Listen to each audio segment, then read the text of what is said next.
স্বামীন গুলুম তো আমারে দংশন করছে। কেউ আবার ভাইপো এই যে করছে, হ্যাঁ আপন চাষা তো ভাইপো মনে করো বয়সের কালে আমাকে চাষারাও দেখে আমাকে মনে করো ডরাইছে, কিন্তু এখন আমার এই বল নাই দেখে এই ঠ্যাঙ্গে অফার দেখে এই এই পোলা পানি এই দূরে এই লাইফ পেয়েছে। হ্যাঁ গো, বাড়ির পাশেই আর কি কল, মেম্বারের বাড়ির পাশে কল। এই কলে পানি আনতে গেছি, তার সময় দংশন করছে। কি করছে? স্বামীন গুলুম তো কি করছে? একটা কথা আছে না, স্বামীন গুলুম তো আমারে দংশন করছে। ডাক ডাকছি দিনে আমার নিজে যাইবে।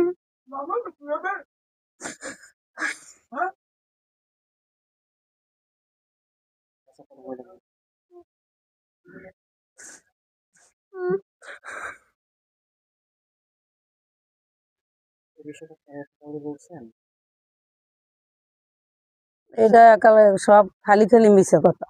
এই যে 2 বছর আগে একটা ছেলের লাগে, পিরিয়ডের এক ছেলের লাগে ধরা পড়ছে। এইয়া ও ধরছে, ও বাজার দিয়ে আয় দেখে ওই জায়গায় জঙ্গলে বইয়ে কথা বলে। তো ও ধরছে, ধরিয়ে আন্যা হেরবার পুলিশ আনছে, থানায় গনে চেয়ারম্যান মেম্বার টেম্বার আছে, আন্যায় কথাবার্তা কইছে, থানায় দিয়ে দিয়েছে, হেন্দে ছাড়াই আনছে এই ছেলেরে মেয়েরে। ওই হইতে গুলি টার্গেট।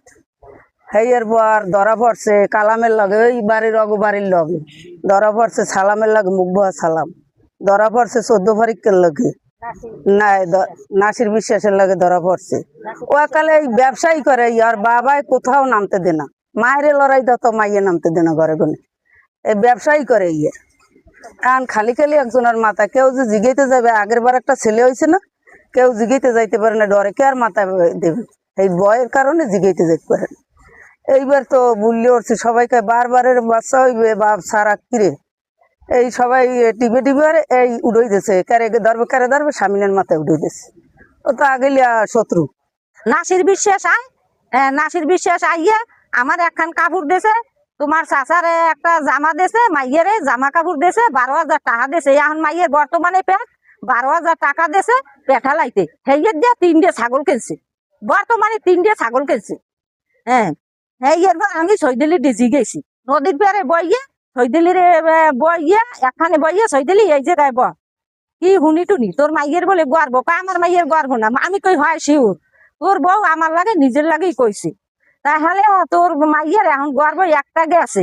আবার এই ডাইলি কুমির দিয়ে এই যে নাসির বিশ্বাস 12,000 টাকা দিয়েছে, এই 12,000 টাকা দিয়ে ওই 3টে ছাগল কিনছে, পেঠাল আবার পিকে 12,000 টাকা দিয়েছে। তাহলে এ জায়গায় স্বামীমের নামাই বেকা, স্বামীমের নাম আসে তো ও তো ওই সামনে পড়িয়ে ও তো কথা কয়, বুঝছেন?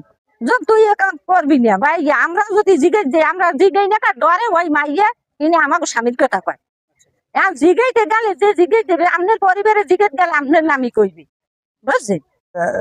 1 বছর আগে ওই মেয়েটা ছেলে সহ একটা ধরা পড়ছে, ধরা পড়ার পরে অনেক ছেলেটারে মারি ধরে যেভাবে ওটা সমাধা করে নিয়েছে। নেওয়ার পরে এই মেয়ে এই জায়গায় থাকে খায়, কিন্তু স্বামী টমি নাই। কিন্তু মাঝখানে একটা বাচ্চা হয়েছে, সেটা ওইভাবে স্বামী টমির কোনো খোঁজ নাই। পরবর্তীতে এখন আবার একটা গর্ব হয়েছে, 8 মাস না 7 মাস হয়েছে। এখন এই গর্বের ব্যাপারটা নিয়ে আসলে আমরা গ্রামে যারা আছি, আমাদের তো একটা মানুষ জাতের প্রশ্ন। আমরা এক সমাজে তো বাস করি, এই সমাজে বাস করি, যদি আমাকেও তো মায়ের ছেলে আছে, তাহলে বারবার গর্ব হয় কি উদ্দেশ্যে, কোথায় পায়, কোথায় কোনে আসে, এটা আমরা জানছি। আগে জানলেও আমরা প্রতিবাদ করতে সুযোগ পাই না, এখানে ফ্যামিলির সাথে কথা বলতে গেলে মানুষ জাত রাখা বড় কঠিন, যার ফলে আমরা এই ব্যাপারে কোনো প্রতিবাদ করি না। এই পরশুদিন সাংবাদিক আসছে, তখন এখানে আমরা আসছিলাম, এই শুনছি যে 8 মাস গর্ভের বয়স। এই মেয়েটা যখন বিবাহ দেওয়ার পরিপ্রেক্ষিতে ও কয়েক বছর পর্যন্ত ওর স্বামী বাড়ি যাপন করে, এবং স্বামী সেই ঘরে একটা সন্তান আসে, মেয়ে বোধ হয়। তো সেই মেয়েটা ওগুলোকে দ্বন্দ্ব বাঁধাইয়া সেই মেয়ে নিয়ে ওর বাবার বাড়ি উঠে, ওর বাবা যাইয়া আনার পরিপ্রেক্ষিতে ওই মেয়েটা একটু বড় হয়েছে। বড় হওয়ার পরে ওর দাদা এবং দাদি আর মেয়ের বাবায় ওকে নিতে আসে। আসার পরিপ্রেক্ষিতে এখন আর নানায় শহীদের গুলুম তো দিতেছে না দেওয়ার পরে আমার ডাক্কে নিয়েছে। সেখানে আমি আথার গুলুম দাস, নুরুল হক আর মেম্বার বোধহয় ছিল, আরও 2-4 জন ছিল। এরা যাইয়া শহীদুলির কাছে গেছি। যাওয়ার পরে ওকে অনেক অনুনয় বিনয় বলছি করছি যে তোরা তুই একটা কাজ কর, নাতি তো তুই পাও না, আর এই নাতি লেখাইতে পড়াইতে অনেক টাকা পয়সার প্রয়োজন, খাওয়ানোর প্রয়োজন, তোর তো এমন কষ্ট, তাছাড়া তুই নাতি দিয়ে দে। শহীদুল উঠে বলে যে না, নাতি দেওয়া যাবে না, আমি লেখাই পড়াই আমি মানুষ করবো। এর অর্থ হইলে ওই নাতির দিয়ে, ওই নাতির বাবার দিয়ে টাকা পয়সা আদায় করবে। এই গেল একটা কথা। দ্বিতীয় কথা হইল, এই বউ, ওই মেয়ে আর জামাই, মেয়ের জামাই, মেয়ের শ্বশুরে, মেয়ের শাশুড়ি নেতে আসছে, কয়েকবার নেতে আসছে, দেয় না। না দেওয়ার পরিপ্রেক্ষিতে আমাকে সবাই ডাকছে, গণ্যমান্য ব্যক্তি যারা ছিল এখানে তাদেরকে সবাইকে ডাকছে।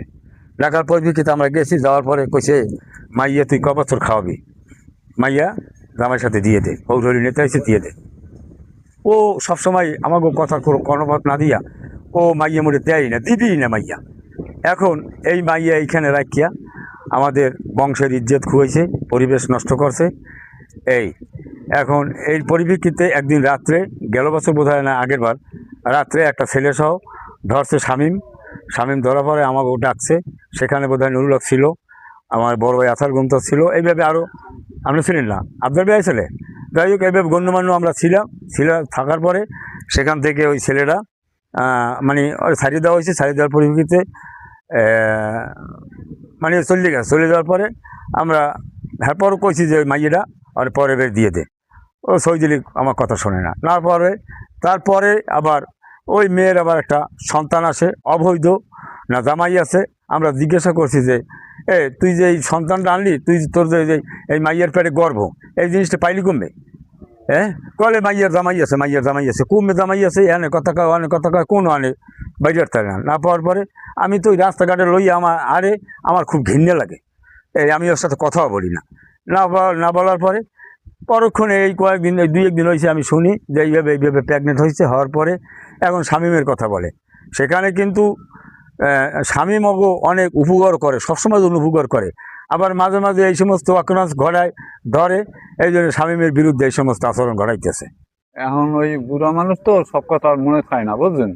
আর ওই যে সারাধারির ব্যাপারে ওই ফইরাট বই ধরা পড়ছে, এই নেবার হাগো শ্বশুরবাড়ি গেছি, শ্বশুরবাড়ি আবার চেয়ারম্যান গেছে করবিরে বাজারে, এই নেবারে মগ মেম্বারে গেছে, আমার লই গেছে। এবার কথাবার্তা কইছে যে এই সারাধারির ব্যাপারে এখন হেরা চায় টাহা, আবার টাহার লোক, বুঝলেন।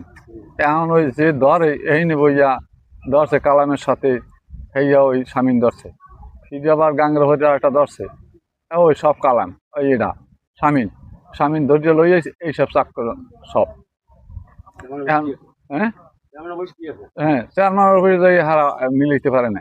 মূল ঘটনাটা আমরা তো ওসব বিষয়ে কিছু জানি না। পরশুদিন সাংবাদিক আসার পর আমরা ঘটনাটা শুনি। আমি দীর্ঘদিন ওই মেয়ে কর্ম করছে, আমি সেই ছেলেসহ ধরিয়া আমি মেম্বারের কাছে দিছি, মনোয়ার মেম্বার এবং আমার মনির মেম্বার এগোর কাছে দিছি। দেওয়ার পর এরা তালতুলি থানায় দিছে, থানায় দিয়া এরা গুছিয়ে আইছে। আরও একটা ব্যাপার, আর পরের বাড়ি বৈশা ওই পাশের বাড়ি কালাম ছিল, কালামের লাগে ধরা খাইছে, ঠিক আছে। হেলাও আমরা ম্যানেজ করে নিয়েছি, চিন্তা করি বংশের একটা ইজ্জত যাইবে এই কারণে। এরপর ওই লাউপরা ফইরাট বইয়া একটা ধরা খাইছে, পোলার নাম হইল হোসেন। এইসব কাজ করছে বিদায় আমরা চিন্তা করলাম যে বংশের ইজ্জত যাইবে, ইজ্জতের কারণে আমরা কোনো লইয়ে কোনো বাড়াবাড়ি করি নাই। আর এই যে সাংবাদিক আসার পর এই যে গর্বের কথা শুনি আমরা, ঠিক আছে, তার সেখানে সেই মেয়ে বলছে আমার কথা বলছে, আমি চাই যে এটা ডিএনএ নিয়ে এটা টেস্ট করা হোক। যদি আমি দোষী হই তাহলে আমার যে শাস্তি হয় আমি মাথা পেতে নেব।